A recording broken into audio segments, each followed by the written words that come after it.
The ultimate historical lie. Close your eyes for a moment and picture a Viking. What do you see? I'm willing to bet the image that just popped into your head is a powerful one. A towering, powerfully built warrior with a wild beard and even wilder eyes. He's probably holding a massive, terrifying battle axe in one hand and a round wooden shield in the other. And on his head, there's a helmet, an iron cap, from which two massive, menacing horns curl up towards the sky. It's one of the most potent and instantly recognizable images in all of history. It's on the side of the Minnesota Vikings football helmets. It's in countless comic books, movies, and TV shows. It's the go-to Halloween costume for anyone wanting to look tough.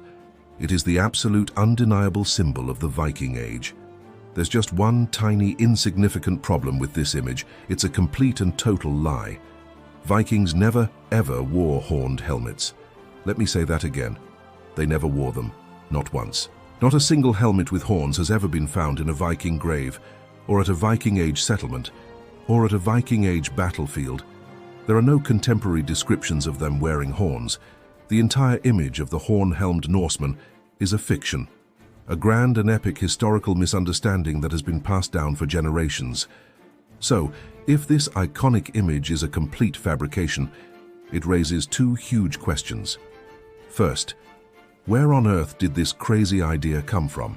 And second, if they didn't wear horned helmets, what did the real Vikings actually wear when they sailed their longships out to raid, trade, and conquer? The real story is far more practical, far more interesting, and reveals more about our own history than it does about the Vikings themselves. The practical problem with horns.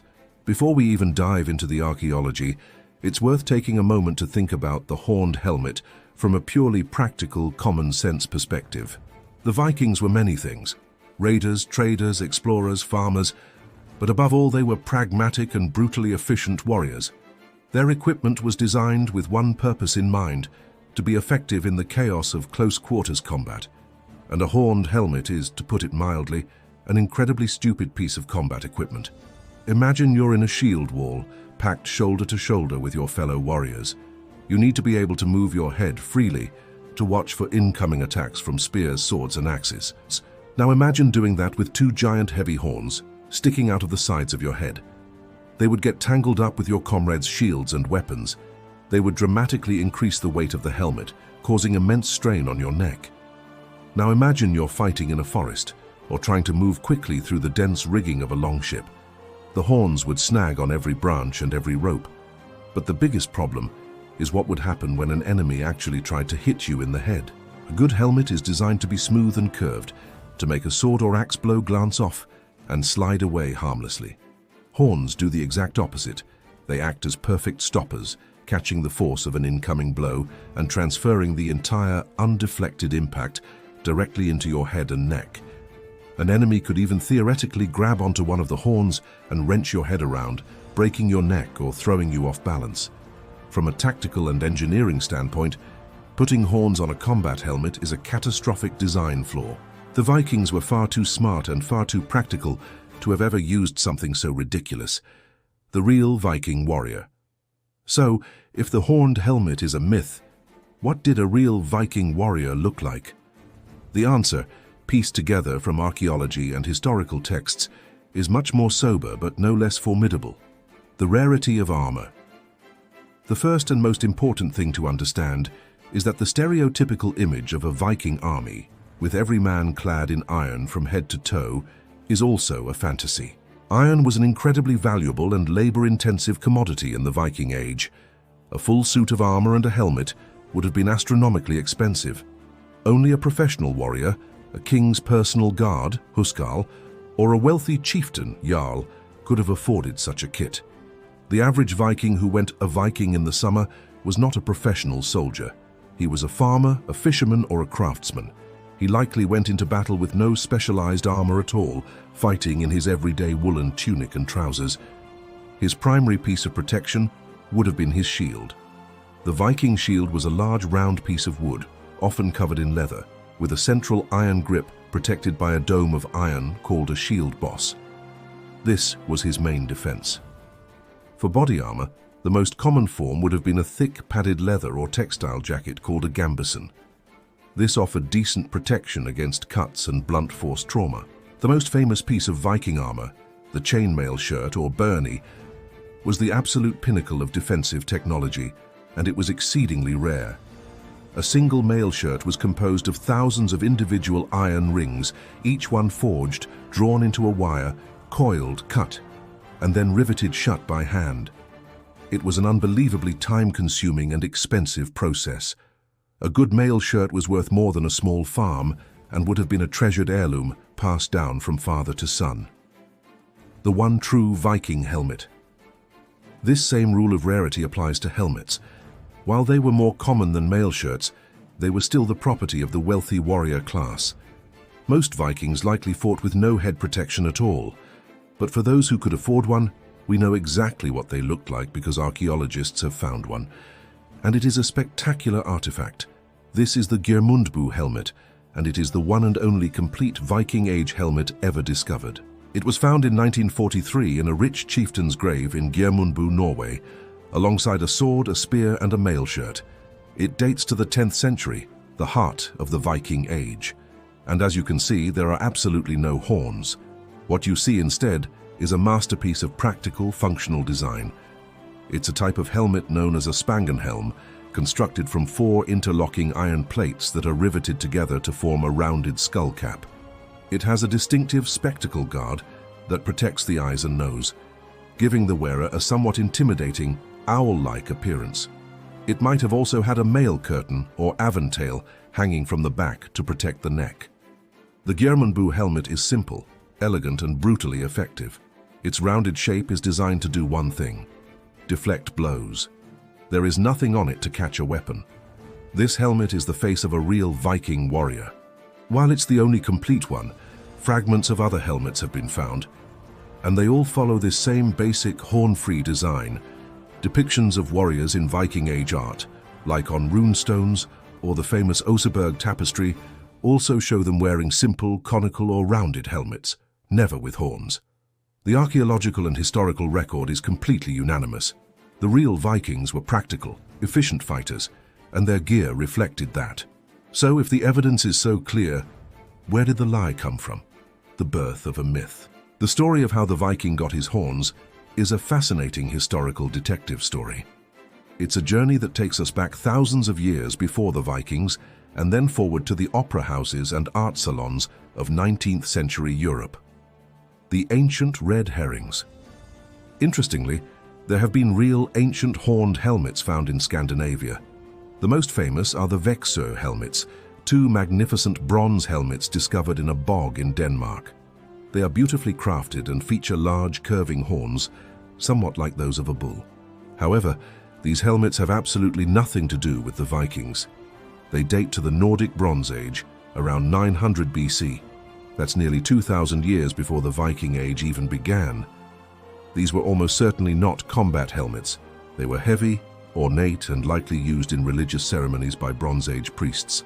There are also written descriptions from ancient Greek and Roman historians, like Plutarch and Diodorus Siculus, who described northern European barbarian tribes, like the Cimbri and Teutones, wearing intimidating helmets decorated with the horns and heads of animals.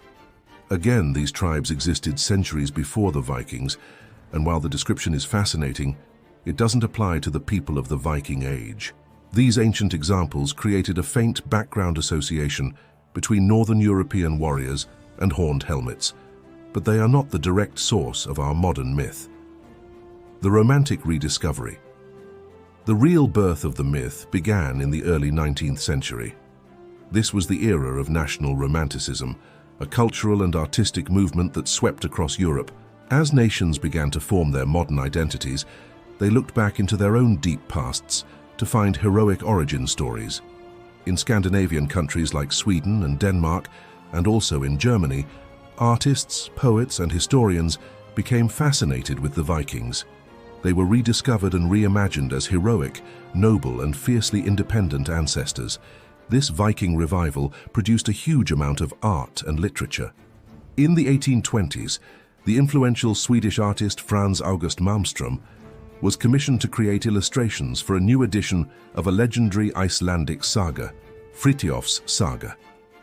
In his powerful and romantic illustrations, Malmström depicted the Viking heroes wearing magnificent horned helmets. These images were a sensation. They became incredibly popular and were widely reproduced, cementing the first real link between the Viking warrior and the horned helmet in the popular imagination. German artists and writers also latched onto the Vikings. They were searching for a pure Teutonic heritage, an origin story that was separate from the classical world of Greece and Rome. They began to conflate the Vikings with the ancient Germanic tribes who had fought the Roman Empire, the same tribes that Roman historians had sometimes described as wearing horns. The image of the horned barbarian warrior became a powerful symbol of a proud, untamed Northern European identity. The myth goes viral. The opera. All these romantic ideas had been swirling around in art and literature for decades, but the single event that took the horned helmet myth and launched it into the global stratosphere was the premiere of an opera. Not just any opera, but arguably the most ambitious and influential musical work of the 19th century, Richard Wagner's epic four-opera cycle, Der Ring des Nibelungen, or The Ring of the Nibelung. Wagner's Ring cycle is a monumental work based on Norse and Germanic mythology. It's a sweeping story of gods, giants, dwarves, and heroes. When the full cycle was first performed in the German town of Bayreuth in 1876, it was a cultural event of massive proportions. It was the Star Wars or Game of Thrones of its day. People from all over the world flocked to see it. The man responsible for designing the costumes for this epic production was Carl Emil Doepler. Doepler was heavily influenced by the Romantic art that had come before him. He wanted to create costumes that were dramatic, epic, and visually stunning.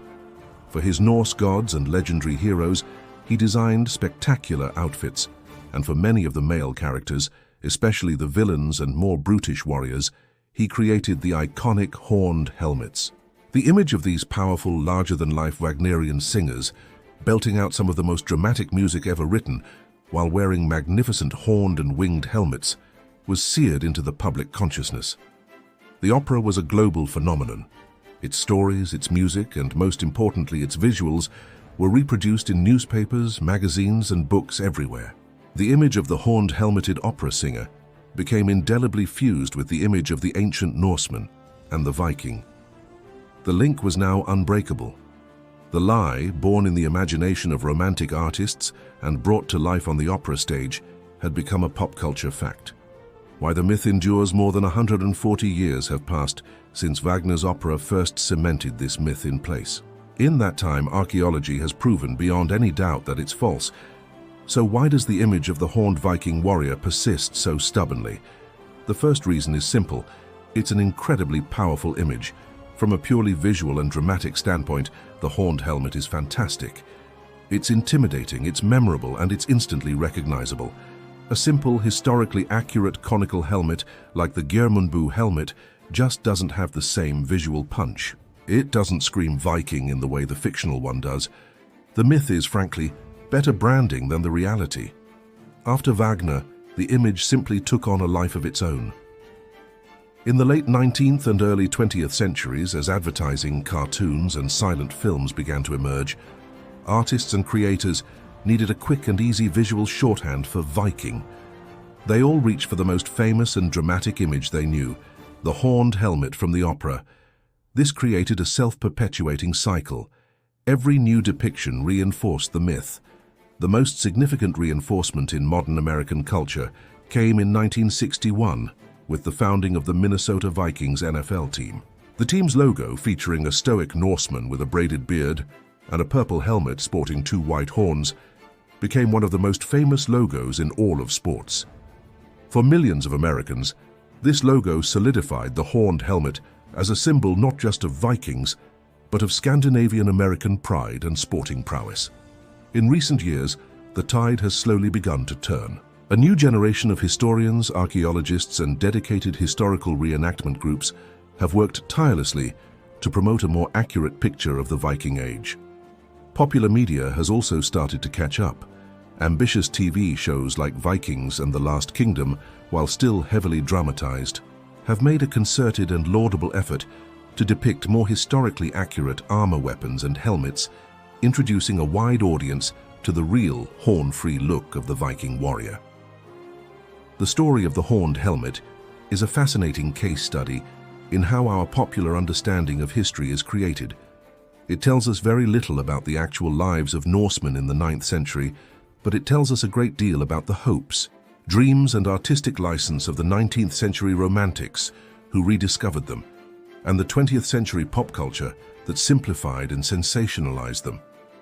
The real Viking warrior was a practical, adaptable, and formidable fighter whose gear was built for survival, not for show. The Horned Viking is a character from an opera, a brilliant and enduring piece of fiction that has, for over a century, managed to completely overshadow the historical truth. So the next time you see a character on screen or a fan at a football game wearing a helmet with horns, just remember, you're not looking at a warrior from the Viking Age. You're looking at a costume from a 19th century German opera.